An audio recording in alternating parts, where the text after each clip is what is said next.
સવારે મારી આંખ એક વિચિત્ર અવાજથી ખુલી. ઠંડી એટલી હતી કે રજાઈ છોડવાનું મન થતું નહોતું, પણ દરવાજા બહારની હલચલે મને ઊભા થવા મજબૂર કરી.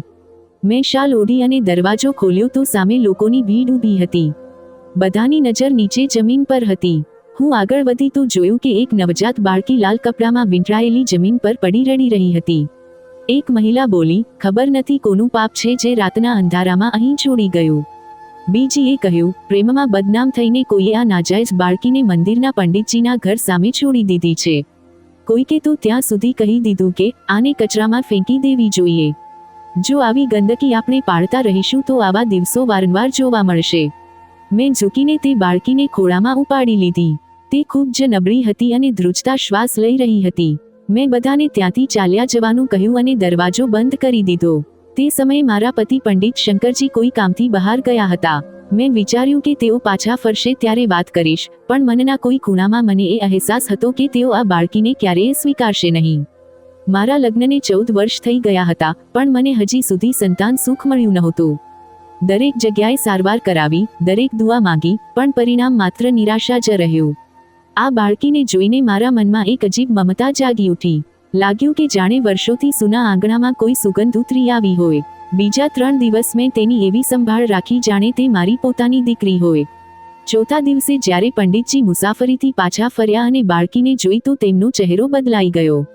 તેમણે મોટા અવાજે પૂછ્યું, "આ કોણ છે?" મેં શાંત સ્વરે કહ્યું, "સવારે દરવાજા પર મળી હતી.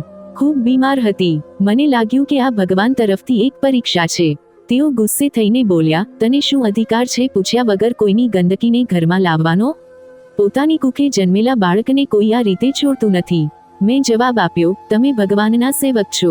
આવી વાતો કેવી રીતે કરી શકો?" તેમણે નજર ફેરવી લીધી અને કહ્યું, "આ બાળકી અહીં એક દિવસ પણ નહીં રોકાય." હું ચૂપ થઈ ગઈ. આખી રાત તે બાળકીને છાતી સરસી લગાવી હું વિચારતી રહી કે જો હું પણ બીજાની જેમ તેને ટુકરાવી દઉં તો શું ભગવાન મારાથી પ્રસન્ન થશે? મારા દિલે કહ્યું કે મેં જે કર્યું તે સાચું કર્યું. બીજા દિવસે પંડિતજી સખ્તાઈથી કહેવા લાગ્યા કે તેને કોઈ અનાથાશ્રમમાં મૂકી દે. પણ મેં સ્પષ્ટ ના પાડી દીધી. મેં કહ્યું કે આ હવે મારી જવાબદારી છે. ભગવાને આપી છે, ભગવાન જ રાખશે. તેઓ નારાજ થઈ ગયા અને ઘણા દિવસો સુધી મારી સાથે વાત ન કરી, પણ મેં બાળકીને ન છોડી. મેં તેનું નામ રોશની રાખ્યું અને રોજ તેના માટે પ્રાર્થનાઓ કરતી રહી. પડોશીઓ હજી પણ પીઠ પાછળ વાતો કરતા, પણ મેં તેમની વાતો પર ધ્યાન આપવાનું છોડી દીધું. બાળકી રાત્રે રડતી તો પંડિતજી થોડા ગુસ્સે થઈ જતા. ઘણીવાર મને ખીજવતા, પણ હું ચૂપચાપ સહન કરતી રહી. હું જાણતી હતી કે જે દિવસે આ બાળકી મારા દિલમાંથી નીકળી જશે તે દિવસ મારી આત્માનું મૃત્યુ હશે. 2 અઠવાડિયા વીતી ગયા. બાળકી હવે થોડી સારી થઈ ગઈ હતી. તેના ચહેરા પર ચમક આવી ગઈ હતી. મારી દુનિયા બદલાઈ ચૂકી હતી. દરેક વસ્તુ જાણે તે નાનકડા જીવની આસપાસ ફરવા લાગી હતી. એક દિવસ મંદિરેથી આવ્યા પછી પંડિતજીએ કહ્યું, "પડોશીઓ વાતો બનાવી રહ્યા છે. હજી પણ સમય છે, તેને છોડી દે." મેં જવાબ આપ્યો, "જો તમને ભગવાનની ઈચ્છા સ્વીકાર નથી, તો ઓછામાં ઓછું મારી ભાવનાઓનું તો સન્માન કરો." પંડિતજી ચૂપ થઈ ગયા અને પછી કંઈ ન બોલ્યા. મેં ચૂપચાપ બાળકી માટે નાના કપડાં સીવડાવ્યા, ઝૂલો બનાવ્યો અને રોજ તેને હાલરડું સંભળાવવા લાગી. તે જ્યારે મને જોઈને હસતી તો એવું લાગતું જાણે આખી દુનિયા મારા ચરણોમાં મૂકી દેવાઈ હોય. એક રાત્રે બાળકીએ ખૂબ રડવાનું શરૂ કર્યું. કદાચ પેટમાં દુખાવો હતો. હું તેને છાતી સરસી લગાવી ઝૂલાવવા લાગી. તે જ સમયે પંડિતજી રૂમમાંથી બહાર નીકળ્યા અને ગુસ્સે થઈને બોલ્યા, "આ શું તમાશો લગાવી રાખ્યો છે તે? તને અંદાજ નથી કે આસપાસના લોકો શું કહી રહ્યા છે? તું એક પાપને પાળી રહી છે." મેં ધીમેથી કહ્યું, "જો આ પાપ છે તો શું ભગવાન આપણને તેની પરીક્ષામાં નહીં નાખે? તમે ધર્મની વાત કરો છો. શું ધર્મમાં અનાથ પર દયા કરવાનો પુણ્ય નથી જણાવાયો?" પંડિતજી ચૂપ રહ્યા, પણ તેમના ચહેરા પર કઠોરતા સ્પષ્ટ દેખાતી હતી. સવારની પ્રાર્થના પછી તેઓ મંદિર જતા રહ્યા અને બપોર સુધી પાછા ન આવ્યા. હું જાણતી હતી કે તેઓ કંઈક વિચારી રહ્યા છે. કદાચ તેમના દિલમાં ક્યાંક કોઈ કોમળ ભાવના પણ જાગી રહી હતી, પણ તેઓ તેને સ્વીકારવા માંગતા નહોતા. આ દરમિયાન મારી સહેલી મારા ઘરે આવી. તે જાણતી હતી કે હું કેટલા વર્ષોથી બાળક માટે તડપી રહી હતી. જ્યારે મેં રોશનીની વાત કરી તો તે ભાવુક થઈ ગઈ અને કહેવા લાગી, "આ ભગવાનની કૃપા છે જે તને આ બહાને માં બનાવી દીધી." તેણે બાળકી માટે એક નાનકડો ફ્રોક ભેટમાં આપ્યો અને કહ્યું, "માં બનવા માટે માત્ર જન્મ આપવો જરૂરી નથી હોતો." તે દિવસે મારા દિલને શાંતિ મળી. રાત્રે પંડિતજી પાછા ફર્યા. તેમના હાથમાં મંદિરની કેટલીક કિતાબો હતી. તેઓ સીધા પોતાના રૂમમાં જતા રહ્યા. મેં જમવાનું મૂક્યું પણ તેઓ ન નીકળ્યા. હું જાણતી હતી કે તેમના અંદર કંઈક તૂટી રહ્યું છે, પણ તેઓ તેને માનવાનો ઇનકાર કરી રહ્યા છે. બીજા દિવસે સવારે તેમણે કહ્યું કે તેઓ રોશની માટે કોઈ બીજી વ્યવસ્થા કરવા માંગે છે.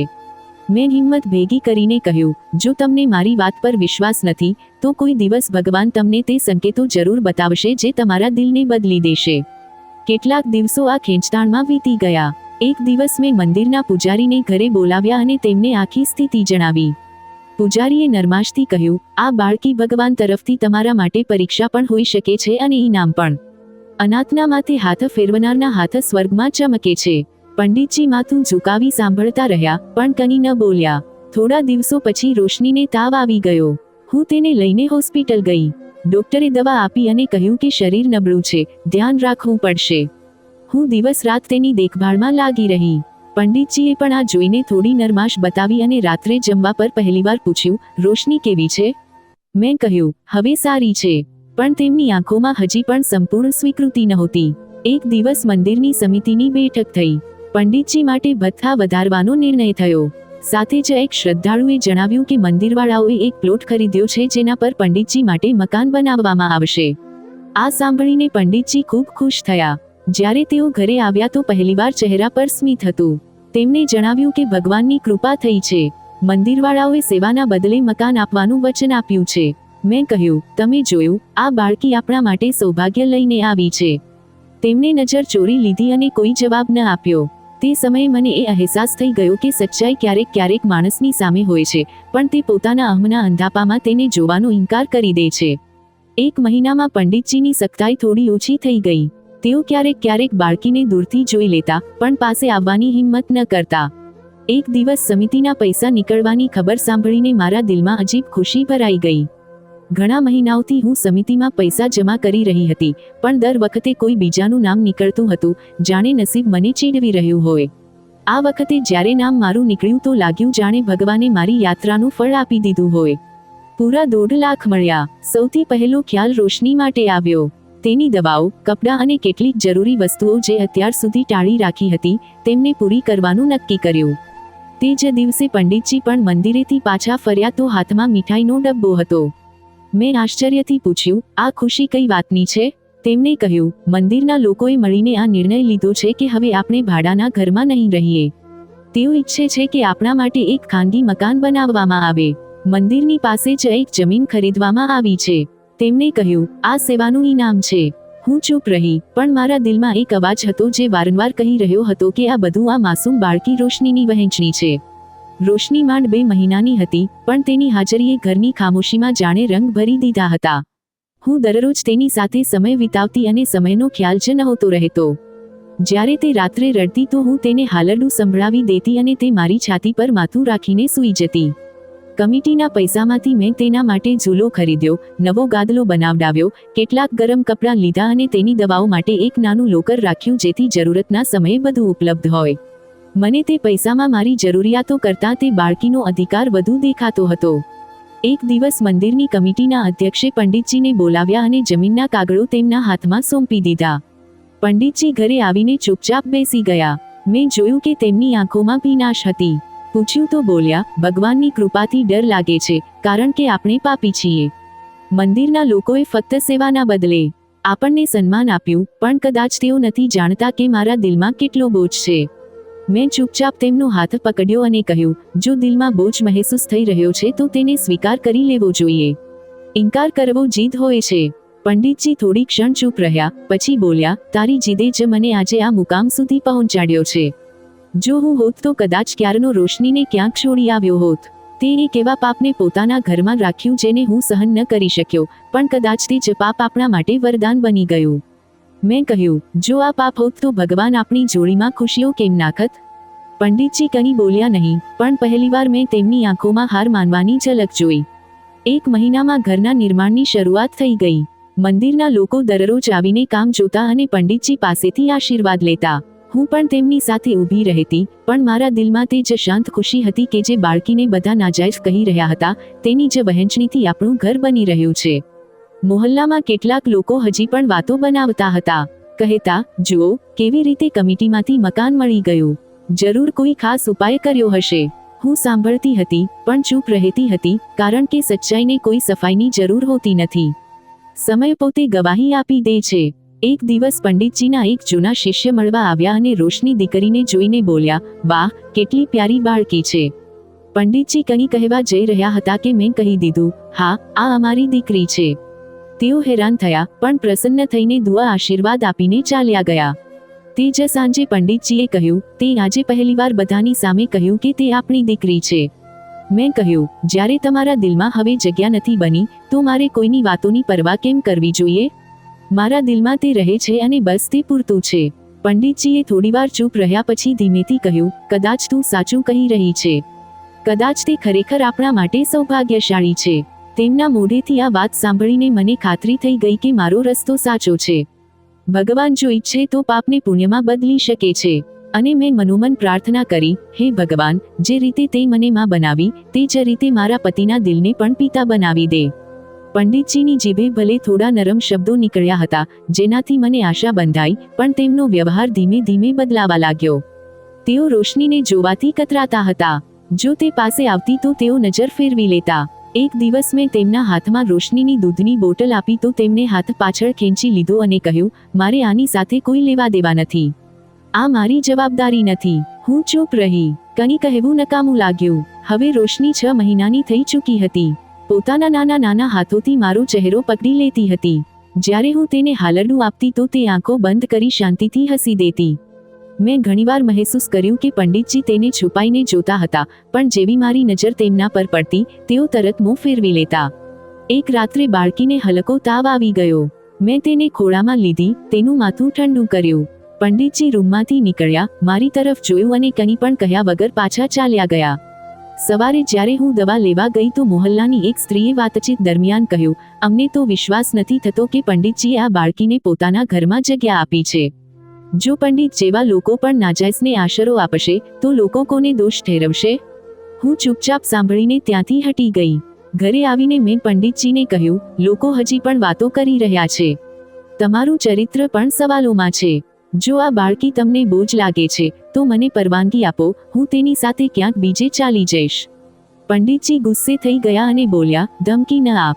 આ ઘર તારું છે, પણ આ પાપની પોટલીની વહેંચણીથી મારા નિર્ણયો પર પ્રભાવ ન નાખ. મેં કહ્યું, જો આ પાપની પોટલી છે તો તમારા ભાગ્યમાં કૃપા ક્યાંથી આવી? મકાન મળ્યું, મંદિરવાળાઓએ સન્માન આપ્યું, સમિતિ બની, તમને ભથ્થામાં વધારો મળ્યો. આ બધું કોના આવ્યા પછી થયું? પંડિતજીએ ઠંડા સ્વરે જવાબ આપ્યો, આ બધું ભગવાનની કૃપા છે, કોઈ બાળકની વહેંચણીથી નહીં. મેં કહ્યું, ભગવાનની કૃપા પણ કોઈ માધ્યમથી જ આવે છે. જો તમે જોવા નથી માંગતા તો ન જુઓ, પણ હું દરરોજ મારી આંખોથી આ બાળકના અસ્તિત્વમાં ભગવાનની ઈચ્છા મહેસૂસ કરું છું. પંડિતજીએ તે બાળકી સાથે બિલકુલ સંબંધ સમાપ્ત કરી લીધા હતા. હવે તેઓ ન તો તેને જોતા હતા કે ન તો તેનો કોઈ ઉલ્લેખ કરતા. એક દિવસ બાળકીના રડવા પર તેઓ ભડકી ઉઠ્યા, બોલ્યા, આ રડવું ચીસો પાડવું હવે મારા સહનશીલતાની બહાર છે. તેના માટે કોઈ બીજી જગ્યાની વ્યવસ્થા કરો. મેં ચૂપચાપ બાળકીને પોતાની છાતી સરસી લગાવી લીધી અને ધીમે ધીમે તેને હાલરડું સંભળાવવા લાગી. તે જ સમયે પંડિતજીના મઠનો એક વિદ્યાર્થી બીમાર થઈ ગયો. મેં જોયું કે તેઓ તેના માટે ચિંતિત થઈ ઉઠ્યા. હોસ્પિટલના ચક્કર લગાવ્યા, દવાઓની વ્યવસ્થા કરી, પ્રાર્થનાઓ કરી. મેં તેમને કહ્યું, તમે બીજાના બાળકો માટે દિલમાં સંવેદના રાખો છો, પણ જે બાળકી તમારા ઘરમાં છે તેના માટે તમારા દિલમાં કોમળતા કેમ નથી આવતી? પંડિતજી બોલ્યા, તે વિદ્યાર્થી છે, સારા કાર્યોમાં લાગેલો છે, અને આ બાળકી ન જાણે કયા ચરિત્રહીનનું લોહી છે. મેં કહ્યું, લોહીનો નિર્ણય તમે નથી કરી શકતા, ભગવાન કરે છે, અને તે જ ભગવાન કદાચ તમારા દિલની પરીક્ષા લઈ રહ્યો છે કે જો તમે કોઈને માત્ર ધર્મશાસ્ત્રથી તોડો છો કે ઇન્સાનિયતથી પણ. મારી વાતોની કોઈ અસર થઈ રહી નહોતી. તેમની કઠોરતા દિવસે ને દિવસે વધતી જતી હતી. તેઓ પૂજા પાઠ પછી લાંબા ભાષણ આપતા, મંદિરમાં બાળકોને ધર્મ શીખવતા, પણ ઘરે આવતા જ એક અજાણ્યા માણસ બની જતા. બાળકી ઘૂંટણીએ ચાલીને તેમના પગલાં તરફ જતી, પણ દર વખતે તેઓ તેને અવગણતા અથવા દૂર હટવાની કોશિશ કરતા. એક સાંજે બાળકીએ ચાલતા ચાલતા તેમની ટોપી પકડી લીધી. તેઓ ચોંકી ગયા અને તરત ટોપી ખેંચીને બોલ્યા, આને અડક નહીં. મેં જોયું, તેમની આંખોમાં હળવી બેચેની હતી, જાણે તેઓ કંઈક મહેસૂસ કરી રહ્યા હોય, પણ તે ભાવનાને ઝટકી રહ્યા હતા. મોહલ્લાના કેટલાક શિષ્યો એક દિવસ તે બાળકીને મારા ખોળામાં જોઈને બોલ્યા, પંડિતજીની દીકરી લાગે છે. વાહ, પંડિતજી તરત બોલ્યા, મારી નથી. મેં ચૂપચાપ બાળકીને છાતી સરસી લગાવી લીધી અને મનોમન વિચાર્યું, જે બાળકીને તમે દુનિયાની સામે અપનાવવાનો ઇનકાર કરી રહ્યા છો, તે જ બાળકી એક દિવસ તમારી ઓળખ બનશે. દિવસો આ રીતે વીતતા ગયા. પંડિતજી હવે તેની પાસેથી પસાર થવાનું પણ પસંદ નહોતા કરતા. હું અંદરથી તૂટતી જતી હતી, પણ પંડિતજીના વ્યવહારમાં કોઈ નરમાશ નહોતી આવી. હું રોશનીને છાતી સરસી લગાવી દરરોજ એક નવી પરીક્ષામાંથી પસાર થઈ રહી હતી. આ દરમિયાન મારા શરીરમાં કેટલાક બદલાવ મહેસૂસ થવા લાગ્યા. શરૂઆતમાં મેં અવગણના કરી, પણ જ્યારે ચક્કર આવવા લાગ્યા અને ખાવાની સુગંધથી ઉલટી જેવું લાગવા માંડ્યું, તો હું ગભરાઈ ગઈ. હું પાસેની હોસ્પિટલ ગઈ. મહિલા ડોક્ટરે કેટલાક સવાલ પૂછ્યા અને પછી કેટલાક ટેસ્ટ કરાવવા કહ્યું. ટેસ્ટ પછી જ્યારે તે રિપોર્ટ જોઈ રહી હતી, તો તેના કપાળ પર સળ પડ્યા. હું મનોમન વિચારી રહી હતી કે ક્યાંક કોઈ મોટી બીમારી ન હોય. તે શાંત સ્વરે બોલી, તમે ગર્ભવતી છો. મેં અવિશ્વાસથી પૂછ્યું, શું? તે હસીને બોલી, જી હા, તમને 3 મહિનાનો ગર્ભ છે. મેં કહ્યું, મને તો વિશ્વાસ હતો કે મારામાં સંતાન થવાની ક્ષમતા જ નથી. ડોક્ટરે જૂના રિપોર્ટ બતાવવા કહ્યું. મેં જણાવ્યું કે વર્ષો પહેલા ઘણા પરીક્ષણો કરાવ્યા હતા અને બધાએ કહ્યું હતું કે હું વાંજણી છું, બાળક થવું શક્ય નથી. તે થોડીવાર વિચારતી રહી, પછી બોલી, ચિકિત્સા વિજ્ઞાન પણ દરેક સવાલનો જવાબ નથી આપી શકતું. આ ભગવાનની ઈચ્છા છે. તે ઈચ્છે તો વાંજણીને પણ માં બનાવી શકે છે. હું ઘરે આવીને ચૂપચાપ રોશનીને ખોળામાં લઈને બેસી ગઈ. મારું દિલ ધ્રુજી રહ્યું હતું. ખુશી પણ હતી, ડર પણ. વિચારી રહી હતી કે પંડિતજી સામે આ ખબર કેવી રીતે રાખું. ઘણા કલાકો વીતી ગયા. સાંજે જ્યારે પંડિતજી ઘરે આવ્યા તો મેં જમ્યા પછી ચૂપચાપ કહ્યું, મારે તમારી સાથે એક વાત કહેવી છે. તેઓ ગંભીર થઈ ગયા અને બોલ્યા, હા, કહે. મેં કહ્યું, હું ગર્ભવતી છું. તેઓ થોડી ક્ષણ મને જોતા રહ્યા જાણે તેમને બરાબર સાંભળ્યું જ ન હોય. પછી ધીમેથી બોલ્યા, શું કહ્યું? મેં ફરીથી કહ્યું. થોડી પળની ચૂપકીદી પછી તેમની આંખોમાં આંસુ આવી ગયા. તેમણે ભગવાનનો આભાર માન્યો, મારા કપાળ પર હાથ રાખ્યો અને કહ્યું, ભગવાને ખૂબ કૃપા કરી છે. મેં વિચાર્યું, કદાચ હવે તેમના દિલમાં થોડી નરમાશ આવી જાય, પણ બીજા જ દિવસે તેમના વ્યવહારમાં અજીબ બદલાવ આવી ગયો. તેઓ રોશનીથી સંપૂર્ણપણે કપાઈ ગયા. અહીં સુધી કે જો તે તેમની પાસેથી પણ પસાર થતી તો તેઓ ક્રોધથી મોં ફેરવી લેતા. એક દિવસ મેં જોયું કે રોશની ચાલતા ચાલતા તેમના ગાલીચા પર આવી ગઈ. પંડિતજીએ જોરથી ખીજવતા કહ્યું, આને મારાથી દૂર રાખ. હું નથી ઈચ્છતો કે મારા બાળકના રસ્તામાં આ અપશુકન આવે. હું અંદર સુધી હલી ગઈ. આ તે જ બાળકી છે જેને તે ઘણીવાર મારા ખોળામાં જોઈને ઝટકાવી હતી, પણ આજે જ્યારે તને પોતાનું સંતાન સુખ મળવાનું છે તો તું આ બાળકીને મનહૂસ કહેવા લાગ્યો. તેમણે કહ્યું, હવે આપણું પોતાનું બાળક આવવાનું છે અને હું આ બરદાસ્ત નથી કરી શકતો કે મારા સંતાન સાથે કોઈ બીજાની નાજાયઝ સંતાન રહે. મેં કહ્યું, તમારા બાળકને કોઈ તમારા ભગવાન આકાશમાંથી લઈને નહીં આવે. તે પણ તે જ ગર્ભમાંથી જન્મ લેશે જેને તમે પાપની કૂખ કહીને ટુકરાવી દીધો હતો. પંડિતજીએ આ વાત સાંભળીને ચૂપકીદી સાધી લીધી, પણ તેમના વ્યવહારમાં વધુ કઠોરતા આવી ગઈ. હવે તેઓ તે બાળકીના કપડાને પણ હાથ નહોતા લગાવતા. તેના રમકડાને ઘરના ખૂણામાં રખાવી દીધા અને વારંવાર કહેતા, આનો અલગ રૂમ કરી દે. મારા બાળક પર તેની મનહૂસિયતનો અસર ન પડવો જોઈએ. એક દિવસ પંડિતજી બપોર સુધી મંદિરથી પાછા ન આવ્યા. જ્યારે ફર્યા તો તેમના હાથમાં એક સૂચિ હતી. બોલ્યા, આ તે અનાથાલયો છે જ્યાં આપણે રોશનીને આપી શકીએ છીએ. ત્યાં તેની સારી પરવરિશ થશે. મેં તે સૂચિ તેમના હાથમાંથી લઈને ફાડી નાખી અને કહ્યું, જે દીકરીને આપીને ભગવાને મને માં બનાવી, દુનિયાની કોઈ પણ સંસ્થા તેની માં નથી બની શકતી. મેં ફેંસલો કરી લીધો કે ભલે કંઈ પણ થઈ જાય, હું મારા બંને સંતાનોમાં ફરક નહીં આવવા દઉં. મારા શરીરમાં એક નવું બાળક આકાર લઈ રહ્યું હતું, પણ મારા દિલમાં રોશનીની જગ્યા કોઈ નહોતું લઈ શકતું.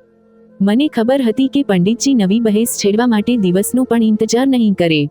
સવારની પૂજાના તરત પછી નાસ્તો કરતા બોલ્યા, મારે તારી સાથે સ્પષ્ટ વાત કરવી છે. હવે સમય આવી ગયો છે કે આ બાળકી વિશે અંતિમ ફેંસલો લેવામાં આવે.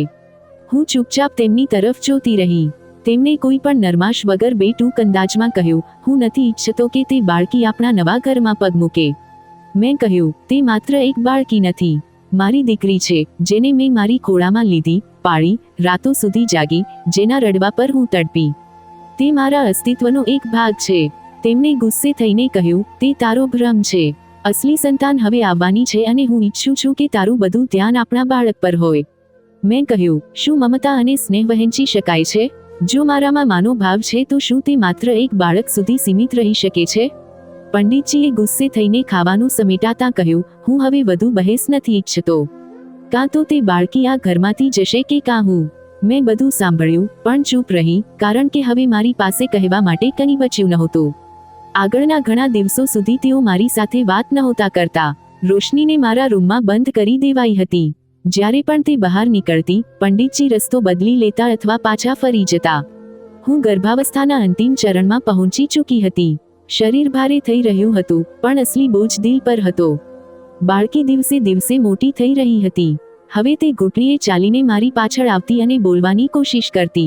માં કહેવા લાગી હતી. એક દિવસ પંડિતજીએ સાંભળી લીધું તો ગુસ્સાથી બોલ્યા, આને ન શીખવ કે તને માં કહે. તે માત્ર તેને ઉઠાવી છે, જન્મ નથી આપ્યો. આ શબ્દો મારા માટે કોઈ તીરથી ઓછા નહોતા, પણ હું ચૂપ રહી. હું જાણતી હતી કે તર્કથી દિલ નથી બદલાતા. પ્રેમ માટે ધૈર્યની જરૂર હોય છે. એક દિવસ મોહલ્લાની એક બીજી મહિલા આવી અને ચૂપકેથી કહેવા લાગી, પંડિતજીના મઠમાં આ વાત ફેલાઈ રહી છે કે તેઓ આ બાળકને પોતાના ઘરમાંથી કાઢવા માંગે છે. લોકો સવાલ કરી રહ્યા છે કે જો તેઓ ધર્મગુરુ થઈને આટલા કઠોર છે, તો સામાન્ય લોકો દયા ક્યાંથી શીખશે? મેં પંડિતજીથી આ વિશે વાત કરી તો તેમણે ગુસ્સે થઈને દરવાજો બંધ કરી લીધો અને બોલ્યા, લોકોને તે જ જીભ આપી છે. તું જ મારી વાતો તેમના કાનો સુધી પહોંચાડે છે. મેં કહ્યું, મેં કંઈ નથી કહ્યું, પણ જે તમારા વ્યવહારમાં જોઈ રહ્યા છે તે જ તો બોલી રહ્યા છે. તે જ રાત્રે જ્યારે હું બાળકીને સુવડાવી રહી હતી, પંડિતજી રૂમમાં આવ્યા અને બોલ્યા, છેલ્લી વાર કહી રહ્યો છું, કાલે આ બાળકીને કોઈ સંસ્થામાં છોડી દે. તારી હાલત પણ એવી નથી કે બે બાળકોનો બોજ ઉઠાવી શકે. મેં કહ્યું, જો મારા દિલે એકને સ્વીકાર કર્યો છે તો બીજું પણ ભગવાનની જ દેન છે અને બંને મારા માટે સમાન છે. તેમણે થોડી પણ મને જોઈ, પછી બોલ્યા, તે જે જીદ કરી છે તેનું પરિણામ તું જ જોઈશ. બીજા દિવસે પંડિતજીએ એક રિક્ષા બોલાવી અને કહ્યું, ચાલ, આને લઈને ચાલીએ. મેં રોશનીને છાતી સરસી લગાવીને કહ્યું, હું તેને લઈ જઈ તો શકું છું, પણ કોઈ અજાણ્યાના હવાલે નથી કરી શકતી. તેઓ બોલ્યા, તો પછી તું તારા થનારા બાળક સાથે ન્યાય નથી કરી રહી. હું ચૂપચાપ બાળકીને વીંટાળીને દરવાજા તરફ વધી, પણ થોડી પળ પછી પાછી ફરી આવી અને બોલી, મને મારી મમતા પર શંકા નથી, પણ તમારી નફરતે મારા પગ રોકી લીધા છે. હું આ પગલું ત્યારે ઉઠાવીશ જ્યારે મારા દિલમાં જરા પણ શંકા હશે કે આ બાળકી મારા માટે પરીક્ષા છે. અત્યાર સુધી તો આ મારું વરદાન છે. પંડિતજીએ દરવાજો બંધ કરતાં કહ્યું, તો પછી યાદ રાખજે, હવે હું આ બાળકી માટે કોઈ દયા નહીં બતાવું. મારી તરફથી તે આ ઘરમાં નથી. મેં મારા સાસરિયાઓ પાસેથી સલાહ લેવાનો નિશ્ચય કર્યો. ફોન પર પોતાની મોટી નણંદ સાથે વાત કરી અને તેમને આખી સચ્ચાઈ જણાવી. તે થોડીવાર ચૂપ રહી, પછી બોલી, બહેન, માં બનવું સરળ છે, પણ કોઈ બીજાના બાળકને દત્તક લઈને માં બનવું માત્ર ભાગ્યશાળી લોકોના બસની વાત છે. તારા માટે મારું સન્માન વધુ વધી ગયું છે. તેમની વાતોએ મને હિંમત આપી. એક દિવસ રોશનીએ પંડિતજીની સામે એક રમકડું મૂકી દીધું. તેમણે સખ્ત લહેજામાં કહ્યું, લઈ જા આને અહીંથી. બાળકી ડરીને મારી તરફ ભાગી અને મારા ખોળામાં છુપાઈ ગઈ. મેં તેને મજબૂતીથી થામી લીધી અને મનોમન કહ્યું, જે દિલમાં ભગવાન તરફથી આવેલી અમાનત માટે જગ્યા નથી હોતી, તે દિલ ક્યારેય પૂરું નથી થઈ શકતું. હું હવે નક્કી કરી ચૂકી હતી કે ભલે કંઈ પણ થઈ જાય, હું મારી મમતા પર આંચ નહીં આવવા દઉં. મારી મમતાનો રંગ કોઈ સંબંધનો મોહતાજ નથી. તે દિવસોમાં હું ઘરની સફાઈમાં લાગેલી હતી. ગર્ભાવસ્થાનો અંતિમ મહિનો ચાલી રહ્યો હતો. શરીરની સાથે સાથે મન પણ બોઝિલ રહેતું હતું, પણ જ્યારે પણ રોશનીને જોતી, અંદરથી કોઈ હિંમત જાગી ઉઠતી. તે દિવસે પંડિતજી કોઈ ધાર્મિક કાર્યક્રમમાં સામેલ થવા માટે શહેરથી બહાર ગયા હતા.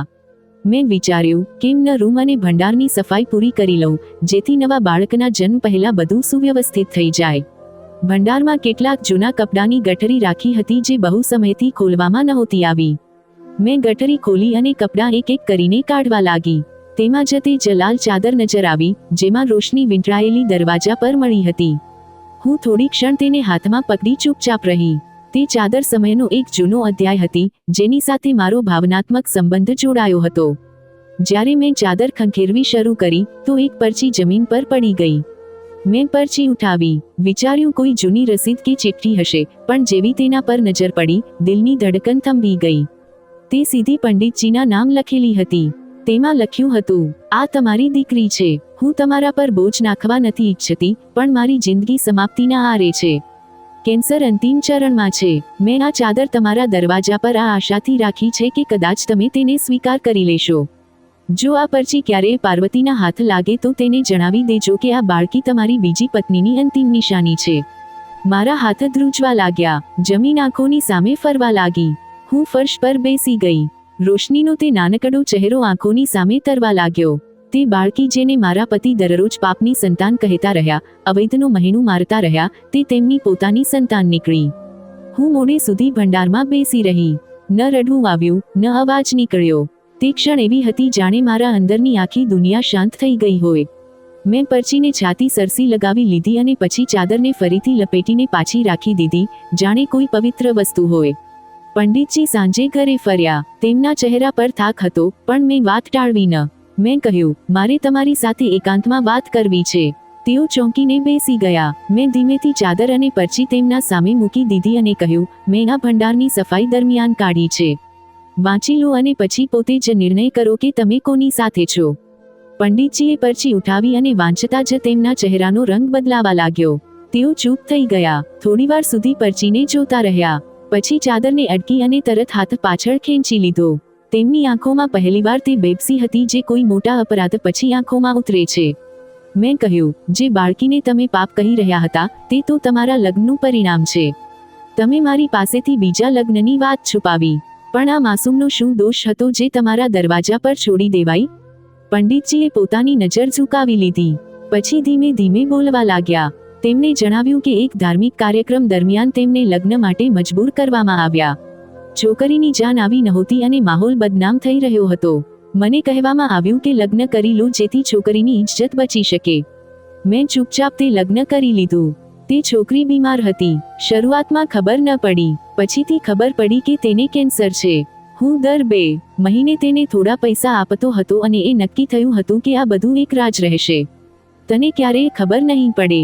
પણ જ્યારે તે છોકરી પોતાના છેલ્લા દિવસોમાં હતી, હું તેને જોવા ગયો, પણ તે ત્યાં નહોતી. સગા સંબંધીઓએ કહ્યું કે કદાચ તે ક્યાંક ચાલી ગઈ છે અથવા ભગવાનને વહાલી થઈ ગઈ છે. હું ખાલી હાથે પાછો ફર્યો. મને નહોતી ખબર કે તે બાળકી જન્મ લઈ ચૂકી છે અને તેને મારા ઘરે છોડી ગઈ છે. મેં પંડિતજીને કઠોર લહેજામાં કહ્યું, તમે તમારી પત્ની પર ભરોસો ન કર્યો, પણ આ બાળકી પર પણ દયા ન કરી. શું ભગવાનના ભક્ત આવા હોય છે? શું પોતાની સંતાનને માત્ર એટલા માટે ટુકરાવી દેવામાં આવે કે તે તમારી બીજી જિંદગીની નિશાની છે?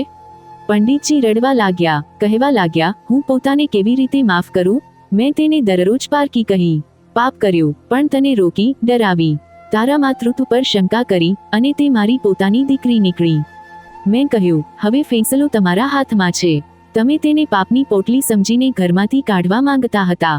હવે કહો શું કરીએ? તમે જ કહો. તમારી પોતાની દીકરી, તમારા લગ્નમાંથી તમારા વંશની, શું તેને ઘરમાંથી કાઢી મૂકીએ?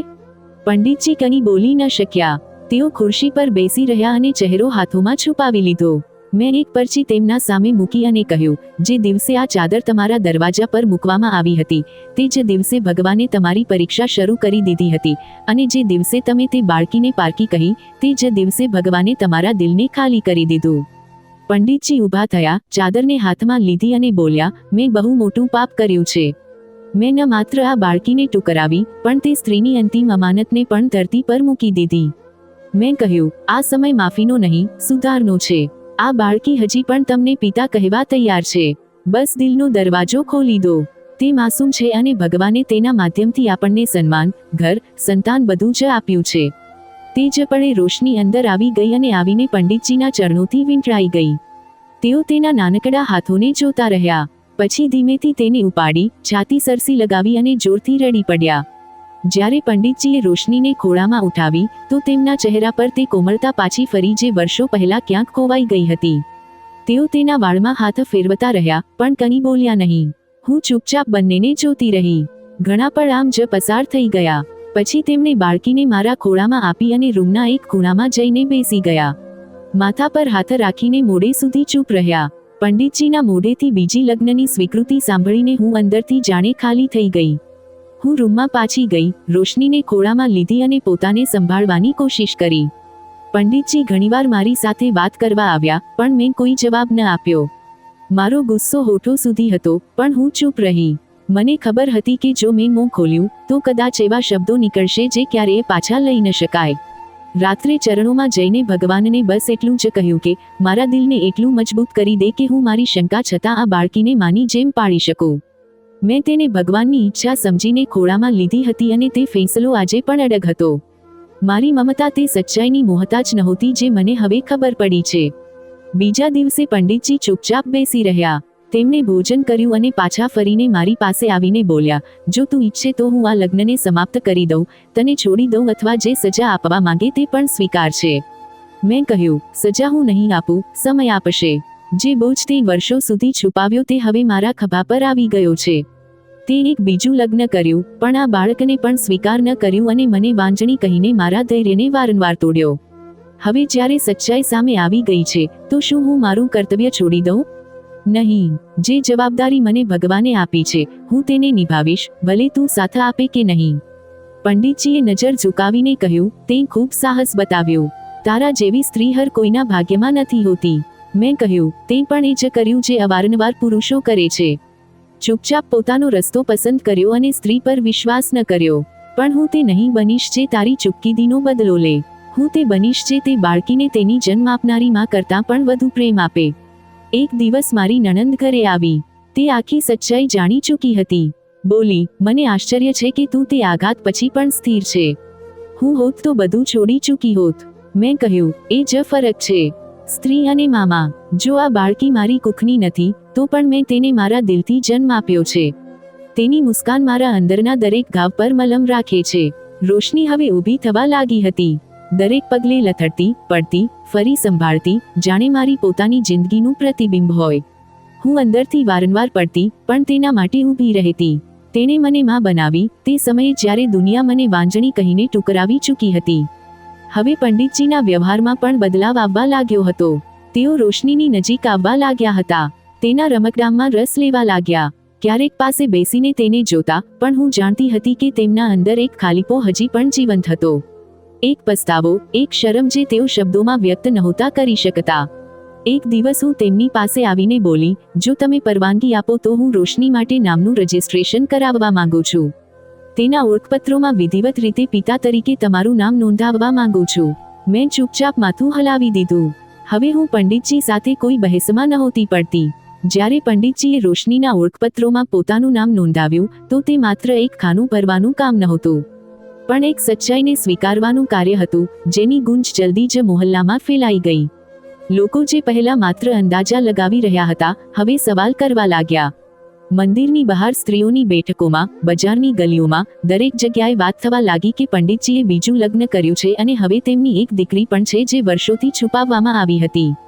કેટલાક લોકો હેરાન હતા, કેટલાક નારાજ અને કેટલાકે મારી તરફ આંગળીઓ ઉઠાવવાનું શરૂ કરી દીધું. જ્યારે હું મંદિરના ગેટથી થઈને ઘરે આવતી તો સ્ત્રીઓ ફૂસફૂસતી, કેટલાક મોં ફેરવી લેતી. એક દિવસ શાકભાજીવાળાએ કહ્યું, બીબીજી, તમે તો બહુ નેક હતા, આ બધું છુપાવવામાં આવ્યું. મેં કંઈ ન કહ્યું, બસ ચૂપચાપ શાકભાજી લઈને આગળ વધી ગઈ. મોહલ્લાની એક સ્ત્રી મારા ઘરે આવી અને બોલી, અમને તો લાગ્યું હતું તમે એક મિસાલ છો, આ શું નીકળ્યું? મેં કહ્યું, જો કોઈ અનાથ બાળકીની પરવરિશ કરવી ગુનો છે તો હા, હું તે જ છું જે તમે વિચારી રહ્યા છો. તે થોડીવાર ચૂપ રહી, પછી કહેવા લાગી, પણ જે મર્દે તમને વર્ષો સુધી ધોખામાં રાખ્યા તેને કેવી રીતે માફ કર્યા? મેં કહ્યું, માફ કરવું એટલા માટે નહીં કે તે માફીને યોગ્ય હતો, પણ એટલા માટે કે હું પોતાને શાંતિ આપવા માંગતી હતી.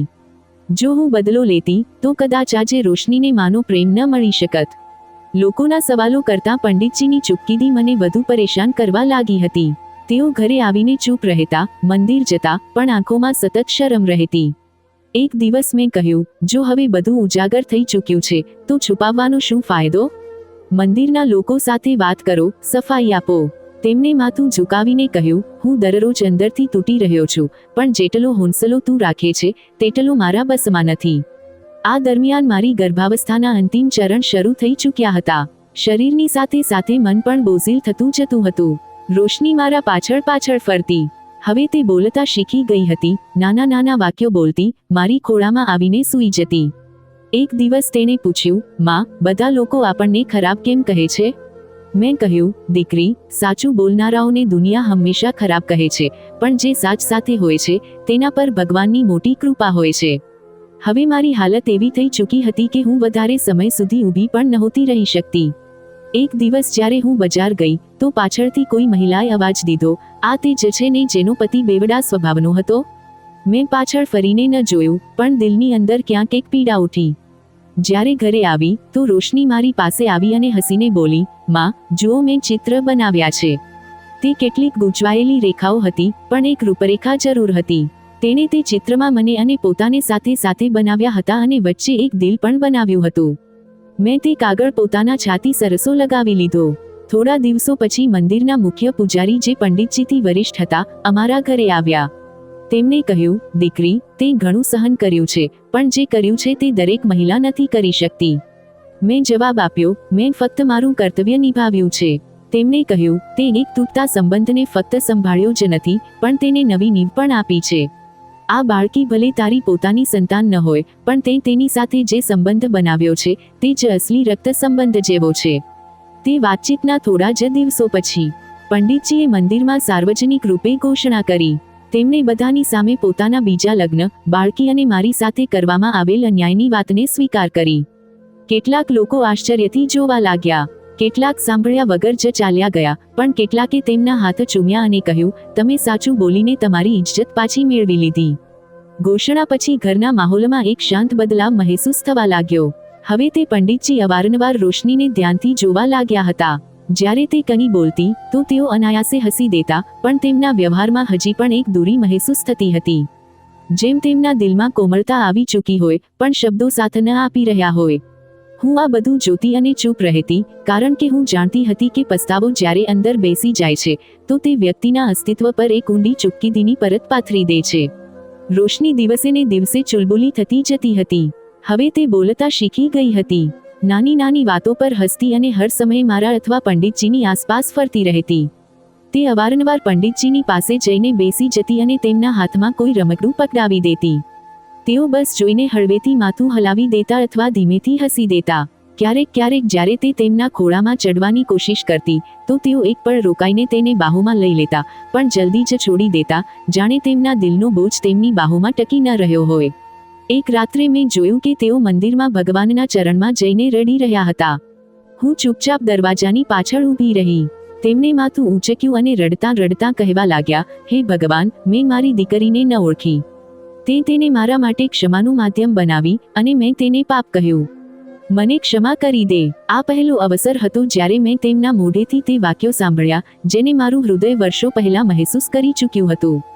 તે જ દિવસની સવારે તેઓ મંદિર ન ગયા, ચૂપચાપ બેસી રહ્યા. રોશની તેમની પાસે આવી, તેમના ઘૂંટ પર ચડી અને પોતાના નાનકડા હાથોથી તેમના ચહેરાને સ્પર્શવા લાગી. પંડિતજીએ તેને પકડીને પોતાના ખોળામાં બેસાડી લીધી. બાળકી ખુશીથી ખિલખિલાવીને હસી અને તેમની દાઢી પકડી લીધી. હું દરવાજા પર ઊભી હતી. પંડિતજીની આંખો આંસુઓથી ભરાઈ ગઈ. તેમણે બાળકીને છાતી સરસી લગાવી અને તેના કપાળ પર ચૂમી લીધું. પછી તેમણે તેને ખોળામાં લઈને મને બોલાવી. હું અંદર આવી તો તેમણે કહ્યું, પાર્વતી, આજે પહેલીવાર દિલ હળવું લાગ્યું છે. મેં વર્ષો સુધી આ માસૂમ પાસેથી તે છીનવવાની કોશિશ કરી જે તેનો અધિકાર હતો. મેં તેને મારી દીકરી કહેવામાં મોડું કરી દીધું, પણ આજે તે શબ્દ પોતે જ હોઠો પર આવી ગયો. મેં કહ્યું, ભગવાનને ત્યાં મોડું છે, અંધેર નહીં. જે પળે તમારા દિલમાં કોમળતા આવી તે જ પળે આ બાળકીએ તમને પોતાના પિતા માની લીધા. તે દિવસ પછી પંડિતજીનો બાળકી પ્રત્યેનો વ્યવહાર સંપૂર્ણપણે બદલાઈ ગયો. તેઓ હવે તેને મંદિર લઈ જતા, રસ્તામાં રમકડાં અપાવતા અને તેને ખોળામાં લઈને લોકોથી મળવતા. મોહલ્લાવાળાઓએ પણ તે બદલાવને મહેસૂસ કર્યો. કેટલાકે સરાહના કરી, કેટલાકે નહીં, બસ ચૂપ રહેવું સારું સમજ્યું. પણ એક વાત સ્પષ્ટ હતી, પંડિતજીએ પોતાની દીકરીને દિલથી સ્વીકાર કરી લીધો હતો. રોશનીએ પણ તે પરિવર્તનને તરત મહેસૂસ કર્યું. તે પંડિતજીને હવે બાબા કહીને બોલાવવા લાગી અને જ્યારે તેઓ જવાબ આપતા તો તેની ખુશી જોવા લાયક થતી. તે તેમના ખભા પર માથું રાખીને સૂઈ જતી અને હું ચૂપચાપ જોતી, જેમ વર્ષો પછી કોઈ પ્રાર્થના પૂરી થઈ હોય. થોડા અઠવાડિયા પછી મારો દીકરો જન્મ્યો. સ્વસ્થ, સુંદર અને શાંત સ્વભાવવાળો. મેં તેનું નામ સૂરજ રાખ્યું. જ્યારે મેં રોશનીને સૂરજની પાસે સુવડાવ્યો તો તેણે તેને ચૂમીને કહ્યું, આ મારો ભાઈ છે ને? મેં હામાં માથું હલાવ્યું. તે ખુશીથી તાળીઓ પાડવા લાગી. મારું દિલ ભરાઈ આવ્યું. મારા માટે બંને બાળકો એક જેવા હતા. મેં ક્યારેય તેમાં કોઈ ભેદભાવ ન કર્યો, ન કોઈને ઓછો કે વધારે પ્રેમ કર્યો. પંડિતજી પણ નિયમિત રૂપે બંને બાળકો સાથે સમય વિતાવતા હતા. ક્યારેક રોશનીને મંદિર લઈ જતા તો ક્યારેક સૂરજને ખોળામાં ઉઠાવીને હાલરડાં સંભળાવતા. તેમણે પહેલીવાર પોતાના ઉપદેશમાં અનાથો પર દયાની વાત એટલી કોમળતાથી કરી કે શિષ્યો હેરાન રહી ગયા. મોહલ્લાવાળાઓનો વ્યવહાર પણ ધીમે ધીમે બદલાવા લાગ્યો. જે સ્ત્રીઓ પહેલા કાનમાં ફૂસફૂસ કરીને મારો ઉલ્લેખ કરતી હતી, હવે નમસ્તે કરીને પસાર થવા લાગી. કેટલાકે તો આવીને માફી પણ માંગી. રોશની હવે સ્કૂલ જવા લાગી હતી.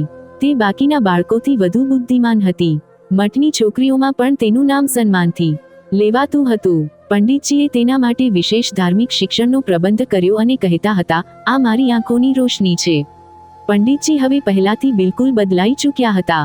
એક દિવસ મોહલ્લાના કાર્યક્રમમાં પંડિતજીએ કહ્યું, ક્યારેક ક્યારેક ભગવાન આપણા દરવાજા પર એવી અમાનત છોડે છે જે આપણને પરીક્ષા લાગે છે, પણ તે જ પરીક્ષા આપણી જિંદગી બદલી દે છે. લોકો આપણા કર્મોનો હિસાબ નથી પૂછતા. તેઓ આપણા સાચા વ્યવહારથી આપણને ઓળખે છે. મેં ક્યારેય બંને બાળકોમાં ભેદ ન કર્યો. જો સૂરજ માટે રમકડું આવ્યું તો રોશની માટે પણ આવ્યું. જો સૂરજ માટે કપડાં સીવડાવ્યા તો રોશની માટે પણ. હું બંનેને મારી દુઆઓમાં બરાબર સામેલ કરતી હતી. તેઓ બંને મારા દિલના બે ખૂણા હતા, અલગ નહીં, પણ એક મુકમ્મલ. હવે ઘરમાં પહેલા કરતાં પણ વધુ શાંતિ અને સુકૂન હતો. મને મહેસૂસ થયું કે જે ખામોશી વર્ષોથી દિવાલોમાં ગુંજતી હતી, તે હવે પ્રેમની મુસ્કાનોમાં બદલાઈ ગઈ છે. મારી કુરબાની, મારી ચૂપકીદી અને મારા સબરનું ફળ હવે મને મારા બાળકોના ચહેરા પર દેખાતું હતું.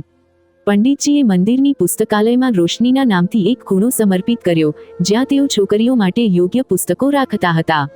તેમનું કહેવું હતું, મારી દીકરી માત્ર ગીતા યાદ કરનારી નહીં બને. તે વિદ્વાન બનશે, ધર્મ અને દુનિયા બંનેનું જ્ઞાન રાખનારી. એક દિવસ રોશની મારી પાસે આવી અને બોલી, માં, જ્યારે હું નાની હતી તો તમે મને કેમ અપનાવી? મેં તેને ખોળામાં લઈને કહ્યું, દીકરી, તે દિવસે ભગવાને મારા દિલમાં તારા માટે માની પીડા નાખી દીધી હતી, અને જે દિલમાં ભગવાન કોઈ પીડા નાખી દે, તે ક્યારેય ખોટું નથી હોતું. પંડિતજીએ રોશનીના આ જ સવાલ પર એક વાત કહી જે આજે પણ મારા દિલમાં ગુંજે છે. જે દિવસે મેં મારી દીકરીને ખોળામાં ઉઠાવી અને રડ્યો હતો, તે મારી જિંદગીની પહેલી માફી હતી જે મેં મારી જાત પાસે માંગી. મહિના વર્ષોમાં બદલાતા ગયા. સૂરજ સ્કૂલ જવા લાગ્યો અને રોશની મઠની સાથે સાથે સ્કૂલમાં પણ શ્રેષ્ઠ પ્રદર્શન કરી રહી હતી. હું અવારનવાર સાંજે આંગણામાં બેસીને વિચારતી હતી, જો તે દિવસે દરવાજા પર પડેલી તે નાનકડી જાનને જોઈને દિલ મોડી લીધું હોત અથવા લોકોની વાતોમાં આવીને કોઈ સંસ્થાને સોંપી દીધું હોત, તો કદાચ આજે પણ હું ખાલી જોડી લઈને ભગવાનને સવાલ કરતી રહેતી. એક દિવસ રોશની મને કહેવા લાગી, માં, શું હું તમારી પોતાની નથી? મેં તેનો ચહેરો પકડીને કહ્યું, દીકરી, જો માં બનવું માત્ર જન્મ આપવાથી હોત, તો ભગવાન માનું દરજ્જો આટલું ઊંચું ન કરત. મેં તને મારા દિલથી જન્મ આપ્યો છે, અને દિલની કૂખ શરીરની કૂખથી ક્યાંય વધુ પવિત્ર અને મજબૂત હોય છે. મેં બંને બાળકોને બરાબર પ્રેમ આપ્યો, બરાબર પાળ્યા અને તેમના વચ્ચે ક્યારેય કોઈ ભેદ ન આવવા દીધો.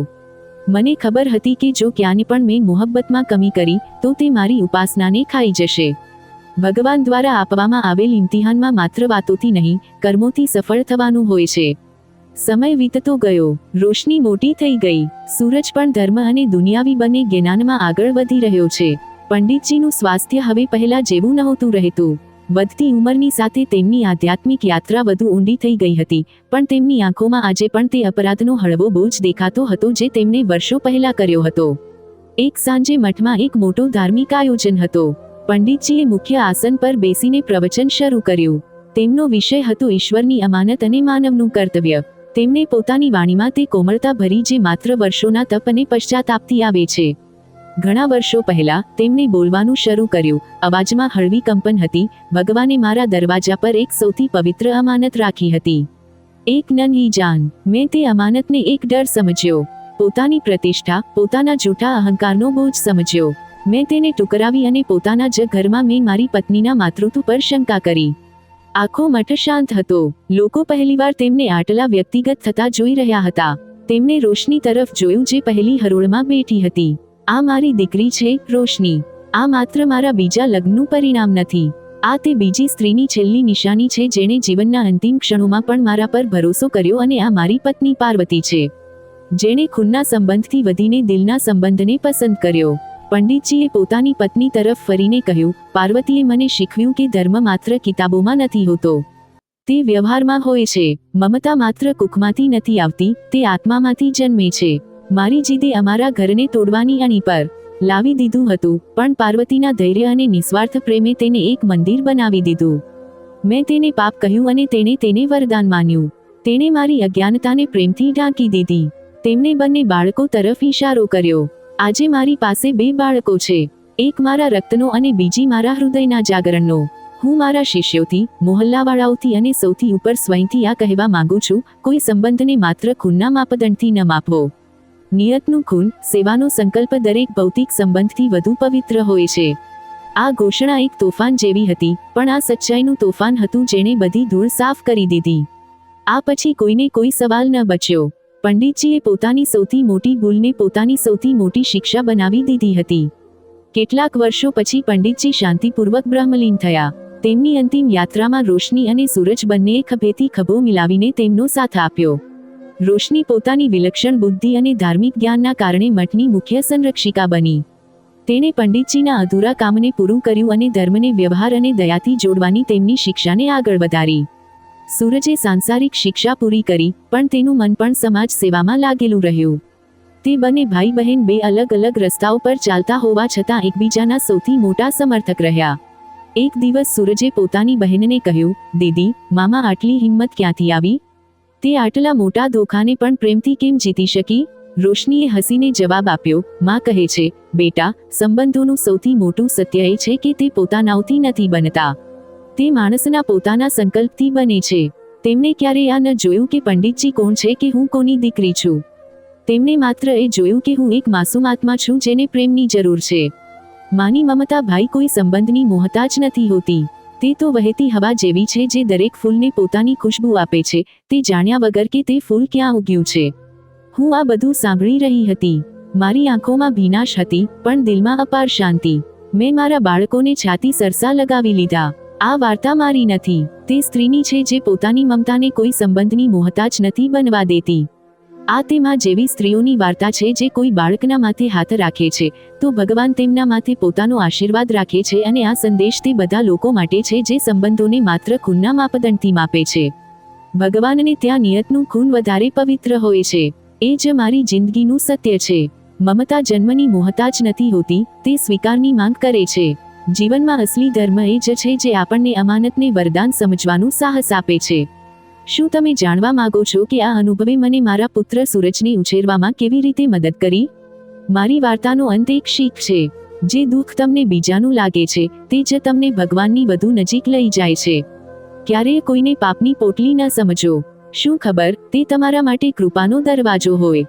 હા, તો દોસ્તો, તમને અમારી આજની આ વાર્તા કેવી લાગી? કોમેન્ટ કરીને ચોક્કસ જણાવો, અને આવી જ વાર્તાઓ સાંભળવા માટે તમે અમારી ચેનલને સબસ્ક્રાઇબ કરો અને અમારી આ વાર્તાને એક લાઇક પણ કરી દો, સાથે જ હાઇપ પણ કરો. અને હા દોસ્તો, તમે આ વાર્તા કયા શહેરથી સાંભળી રહ્યા છો તે પણ કોમેન્ટ કરીને તમારા શહેરનું નામ જરૂર જણાવો. ધન્યવાદ દોસ્તો.